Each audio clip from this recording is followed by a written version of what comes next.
1903, an important year for the fledgling world of flight. On the morning of December 17th, a dream as old as history was fulfilled as man conquered the air. The world's first powered flight machine, the Flyer, was airborne for 12 seconds and covered 120 feet. The Wright brothers opened new doors to endless possibilities when their Flyer made the unthinkable a reality. As with anything new and different, there was no shortage of skeptics. It was up to those visionaries who saw the potential of the flying machine to convince others. One of flight's most dedicated visionaries was Jimmy Doolittle. As airplanes were breaking new ground in 1917, Doolittle enlisted in the aviation section of the U.S. Army Signal Corps, but the lieutenant never saw combat and spent World War I as a flight instructor. Among the minuscule 4% of pilots retained after the war, he quickly earned the reputation as a reckless young daredevil. But for Doolittle, there was an underlying purpose to what often appeared to be nothing more than aerial hijinks. He was, in fact, methodically satisfying an inborn curiosity concerning what both he and the airplane were capable of doing. Although stunts were just one means of defining those limits, Doolittle, throughout his flying career, would always very carefully weigh the consequences every time he climbed into a plane. These qualities, in addition to his extraordinary flying skills, kept him alive and made him well suited for his post-war career as a test pilot, where he would set and break numerous records. Breaking records not only satisfied a personal need to overcome challenges, but generated publicity for air power's potential as well. I flew from Pablo Beach, Florida, near Jacksonville, to San Diego, California, a distance of about 2,200 miles in 22 hours and 20 minutes. In 1931, I flew from Los Angeles, California, to New York in 11 hours and 15 minutes. That first flight was the first time that the continent had ever been crossed in less than one day. Second flight was the first time it had ever been crossed in less than half a day. In 1925, Doolittle was in Baltimore, Maryland, to fly the elegant Curtiss Racer against some of the world's finest pilots in the prestigious Schneider Seaplane Trophy Race. Having painstakingly devised an innovative technique for approaching and turning the pylons by diving into his turns, Doolittle completely obliterated the world seaplane speed record by flying at an average speed of 232 miles per hour, outpacing his nearest rival by more than 33 miles per hour. The thrill that came with such victories was gratifying, to be sure, but for Doolittle, these races had a purpose beyond personal glory. These record flights have a very real meaning. Competition has perhaps always been the greatest stimulus to improvement. And out of this competition came improvements that were improvements in the performance of aircraft and the safety of aircraft, and those improvements were immediately applicable to the military and indirectly applicable to commercial aviation. Under the surface of his sometimes flamboyant public image, Doolittle was at heart always a dedicated flight researcher, a man trying to bridge the intellectual gap between theory and practice, between the arcane calculations of the aeronautical engineer and the everyday realities of the pilot. In 1924, during a series of extremely hazardous test flights, Doolittle pushed himself and his craft to the limits. These tests led to the first genuinely scientific measurements of the full effects of acceleration on an aircraft and its pilot. Doolittle, with himself as guinea pig, analyzed and reported on the little-understood phenomenon of pilot blackout. Flying a Curtiss Hawk in 1927, he once again pushed his own endurance to the limit as he successfully performed the first outside loop in history. This would be only the first of many firsts during Doolittle's career. Having earned one of the first American doctorates in aeronautical science at MIT in 1925, Doolittle continued to ply his trade as chief test pilot at Wright Field, and in 1928 he was chosen to manage the full flight laboratory. This endeavor dedicated to studying the problems of flight in adverse weather conditions, was financed by the Guggenheim Foundation. In September of 1929, after months of painstaking preparation, Doolittle made what he later considered one of the most important flights of his career. First completely blind flight. Taking off under a hood, flying a prescribed course, and landing back under the hood without ever having seen out of the airplane. This doesn't sound very important now, but out of that came two instruments, the artificial horizon, the directional gyro, that are today standard equipment on every commercial airplane and every combat military airplane. This flight was indeed a major milestone in aviation's progress, marking the beginning of the end of the so-called seat-of-the-pants era of flying. Such progress hadn't been without risk. Doolittle had once been forced to bail out from a stricken craft that was just 500 feet above the ground. It also took a toll on his military career. A doctor of science and national hero, by 1930, Jimmy Doolittle was still just a lowly lieutenant in the peacetime Air Corps. Reluctantly resigning his commission, he went to work for Shell Oil as the manager of its various aviation endeavors. Leaving the Air Corps, however, did not mean leaving the cockpit. In 1931, a streamlined biplane, the Laird Super Solution, was designed specifically for him to fly in the first Bendix race. Taking off from Burbank, California, he sped cross-country to Albuquerque, where he stopped to refuel. Touching down again to refuel in Kansas City, he streaked onward to Cleveland, crossing the finish line a full hour ahead of his closest competitor. On this remarkable day, however, he wasn't done yet. Within minutes, he was off again, this time destined for Newark, New Jersey. It was on this memorable flight that he became the first man ever to span the continent in less than half a day. And as if that wasn't enough, after touching down in Newark, he turned right around and raced back to Cleveland. Finally, after 15 grueling hours in a cramped cockpit, he was happily reunited with his wife, Jo, and eldest son, Jim Jr.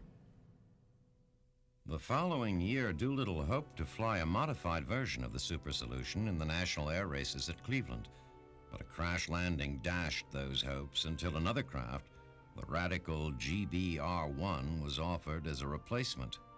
Capable of speeds in excess of 300 miles per hour, the barrel-shaped GB racers were without a doubt the fastest aircraft in the skies. Unfortunately, they were also among the deadliest. Wickedly unstable and unforgiving, they would ultimately kill most of the pilots who dared to fly them. Doolittle himself would later look back on the GB as the touchiest airplane he had ever flown. Flying it, he said, was a bit like balancing a pencil on the tip of your finger. But fly it he did, mastering the treacherous little craft, speeding his way to a new world speed mark of 296 miles per hour during the qualifying runs.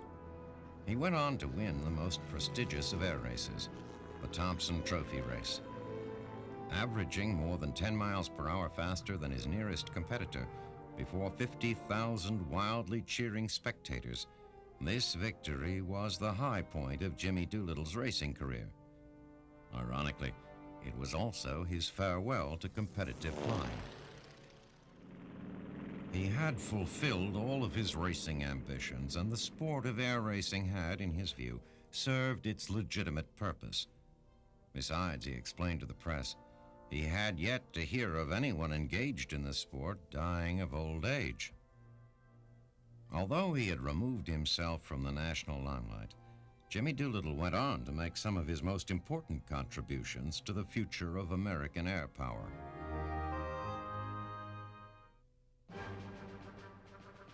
In the early 30s, the Army Air Corps was struggling to maintain itself while it tried to establish the then novel idea that the critical importance of air power in future combat would make it essential that a separate organization, an independent air force, should be established. In 1934, Doolittle was appointed to the Baker Board, a presidentially mandated commission chartered to plot the future course of American military aviation. Often he found himself alone as the single dissenting opinion. A solitary voice, however, which would prove to be extraordinarily prophetic. Several trips to Europe in the late 30s convinced him that there were perilous times ahead.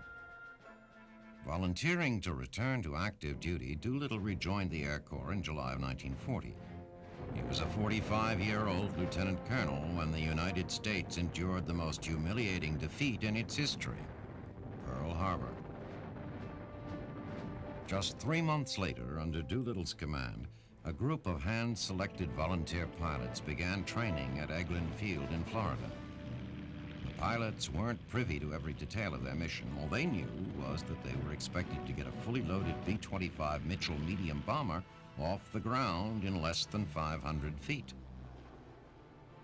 On April 2nd, 1942, the aircraft carrier USS Hornet set sail for the Pacific. On board, Doolittle's raiders were informed of their mission: to proceed to a point 450 miles east of Japan and do what had never been done before: launch a 14-ton medium-sized bomber from a carrier. If all went as planned, they would drop their bombs on Tokyo and then proceed to landing fields in China.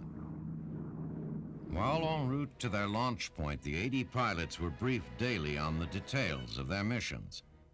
They tried to keep in shape and conducted mock ceremonies, wiring Japanese metals to 500-pound bombs so that they could be returned to their owners with interest. All of the careful planning, however, went awry in the early morning hours of April 18th. Still 200 miles from their designated launch point, the carrier task force spotted a pair of Japanese patrol vessels. The ships were destroyed, but the question remained: had they reported sighting the Americans? Admiral Halsey, the task force commander, couldn't risk jeopardizing his carriers by proceeding further into Japanese waters. After conferring with Doolittle, the order was issued to launch the bombers immediately. This meant that Doolittle and his B-25s would have to fly an extra 250 miles to reach their destination. Even fully loaded with fuel, their chances of safely reaching China would be something less than slim. At 8:20 a.m., Doolittle's lead aircraft stood poised on the pitching deck with the rest of the B-25s behind him, the last one hanging precariously over the edge. With 100 feet to spare, Doolittle became the first pilot ever to fly a medium-sized bomber from the deck of a carrier. Crewmen cheered as one plane after another filled the sky and the raiders embarked on their mission. Because of wretched weather and a lack of fuel, none of the B-25s were able to make it to landing fields in China. And in the immediate aftermath of the raid, with his crews scattered and their aircraft lost, Doolittle was convinced that his mission had been an abysmal failure. He was wrong. The military effect of the raid was minimal. Although the physical damage was repaired in just a few days, the Japanese had gotten their first taste of war on their own soil, and it rattled them. In China, Doolittle and his surviving raiders were honored by the Chinese government, and when they returned stateside, they were given a hero's welcome. Lieutenant Colonel Jimmy Doolittle was awarded the Congressional Medal of Honor and promoted to the rank of Brigadier General.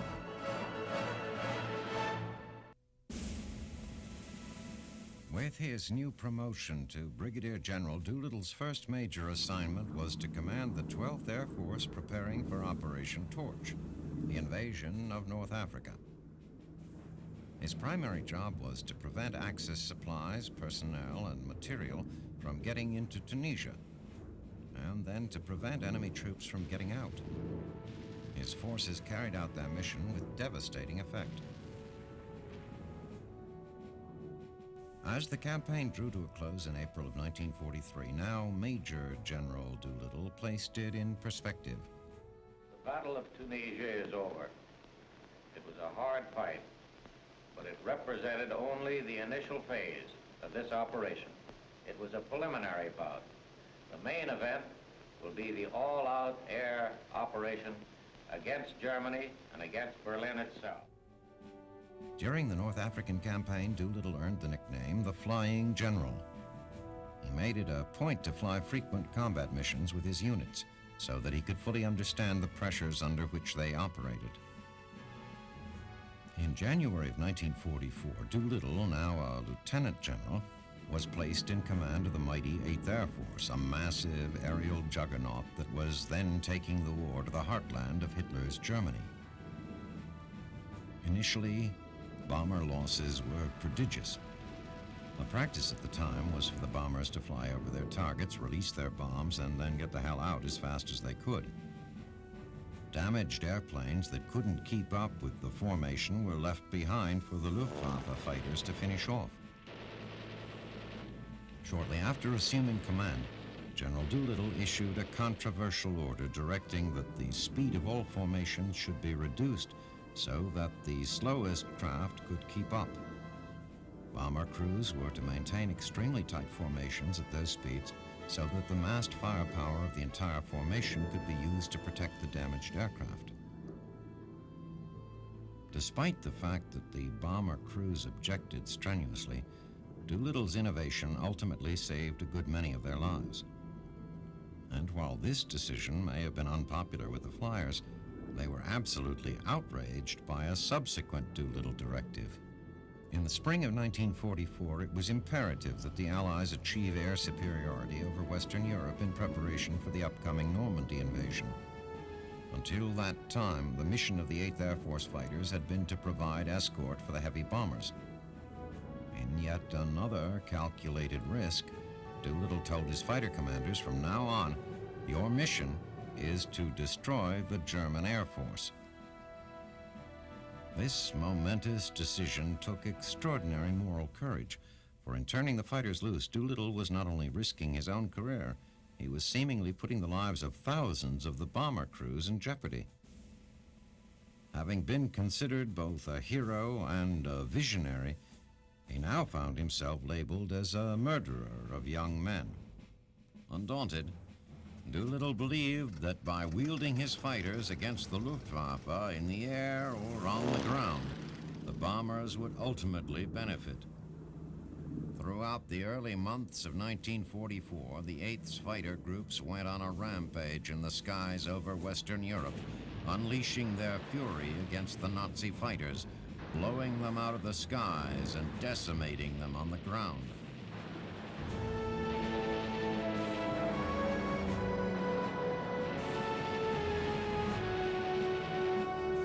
Doolittle's calculated gamble, which he later regarded as his most important military decision, paid off handsomely. When D-Day finally arrived, he flew over the beaches of Normandy, and during an hour-long flight, he didn't spot a single German aircraft. Air superiority had been won, and in the months that followed, Doolittle's 8th Air Force helped pound the Axis into submission and finally surrender.